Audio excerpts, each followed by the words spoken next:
ايفون 15 برو ماكس هديه اذا نجحت نعم في التوجيه، والدار قطر ونعبي الدار كنافه اليوم. ابشر تجيك لعند عندها اول شيء بايفون 15 برو ماكس. اوه قويه هاي. هذا والله بكون ميت ولما اشوفهم بعيش. اوه لا الحب المتيم. نعم. طيب راح ابوسها من جبينها بحطها على راسي طول عمري.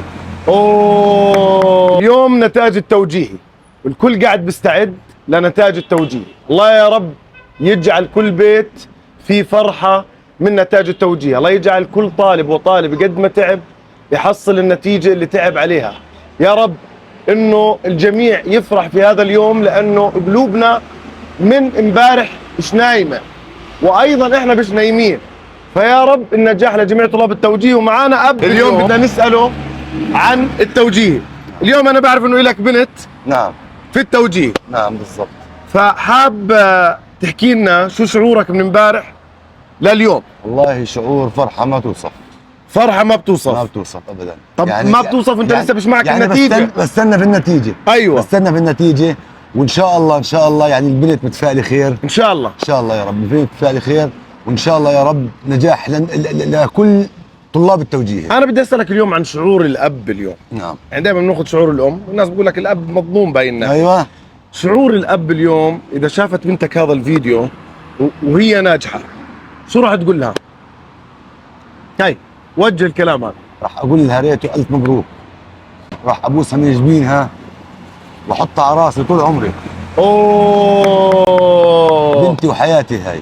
يعني البنات مش هم للممات زي ما قالوا. نعم لا البنات فرحة ونجاح فرحة بالضبط. وانت قلت بدي احملها على راسي. على راسي من فوق. والله تفتخر فيها طول عمري، حتى لو لا سمح الله ما نجحت. طول عمري افتخر فيها. انا عندي بنت كمان خلصت جامعة وهسه سجلتها بكالوريوس ماجستير. قديش بتحب البنات؟ كثير. قديش بتعني لك لما تفوت البيت وتشوفهم؟ بكون ميت ولما اشوفهم بعيش. اوه لا الحب المتيم. نعم. طيب اليوم شو بدك تسوي بس يعني على طول نعلن النجاح؟ شو بدك تسوي انت اللي بدك يعني تهيس الدنيا وتولع الدنيا؟ انا الدنيا انا حتى هاي مفاجأة لسه مسويها انا. لسه نعم.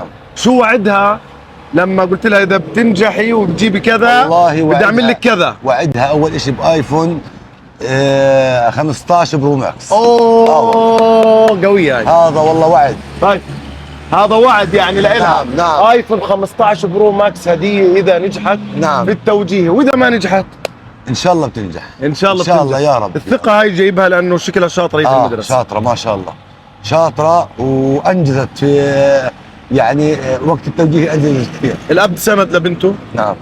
طب رسالة اليوم من اب للاهالي اللي ما بحالفهم حظ لعيالهم، هل انه يهاوش ابنه او بنته؟ طبعا لا. ولا شو يسوي؟ خلص سبحان الله. يضمه يطبطب عليه. نعم. ما يوريه دمعته، ما يوريه زعله. بالضبط يعني يواسيه. نعم. الفرحة تأجلت ممكن. في منه. آخر كلمة لبنتك اليوم من خلال هذا الفيديو، عشان لما تشوفه طول العمر تضلها متذكرة انه ابوها كان سندها وراح ان شاء الله تضلك على راسها. يا رب. شو راح تقول لها؟ حبيبة عمري، بس ما بقول لك غير حبيبة عمري انت وخواتك. الله يا رب واخوانك. يسعدك. كل الشكر لك ويعطيك العافية. ان شاء الله فرحة النجاح بتحلينا. يعني بدنا نعبي الدار قطر ونعبي الدار كنافة اليوم. ابشر تجيك لعندها. السلام عليكم. يعطيك